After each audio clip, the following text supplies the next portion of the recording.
లోకేష్ గారు పాదయాత్ర ఏంటంటే ఏం రైట్ ఉందని పాదయాత్ర చేయడానికి? ఆయన గెలిచిన ఎమ్మెల్యేనా, గెలిచిన ఎంపీనా? ఏం రైట్ ఉంది అంటే? చంద్రబాబు నాయుడు గారు కొడుకు కాబట్టి ఓడిపోయినా గెలిచినా నువ్వు ఎట్లా అయినా సరే పార్టీ మీ నాన్నగారిది కాబట్టి నువ్వు ఏదైనా చేస్తావా? ఏం త్యాగం చేసావు ఈ సమాజం కోసం, ఈ రాష్ట్రం కోసం? నువ్వు ఒక ఎంపీ వచ్చి నువ్వు ఓడిపోయిన ఎమ్మెల్యే, నువ్వు ఒక ఎంపీ వచ్చి నీకు జీహూదు రావాలా? గెలిచిన ఎంపీ, యాంటీవేవ్లో గెలిచిన ఎంపీ నీ యోగాలలో నేను పాల్గొనాలా? ఎట్లా పాల్గొంటాను? ఏం ప్రోటోకాల్తో పాల్గొంటాను?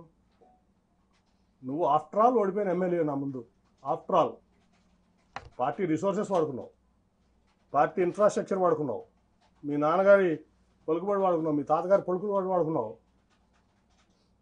అన్నీ వాడుకుని నువ్వు ఓడిపోయావు. నువ్వు నాకు రూపాయి డబ్బు ఇవ్వలేదు, నువ్వేమివ్వలేదు, నేను గెలిచా రెండు సార్లు.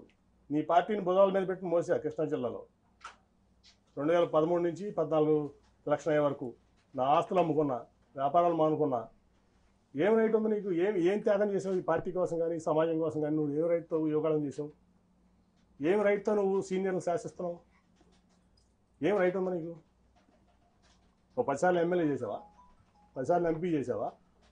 ఏం ఆస్తి అమ్ముకున్నావు? నేను ఆస్తులు అమ్ముకున్నాను, 2,000 కోట్ల రూపాయల ఆస్తులు. నేను ఈ పార్టీ కోసం అనండి, నా ప్రజా జీవితం కోసం అనండి, నా వ్యాపారం ఆపుకున్నా.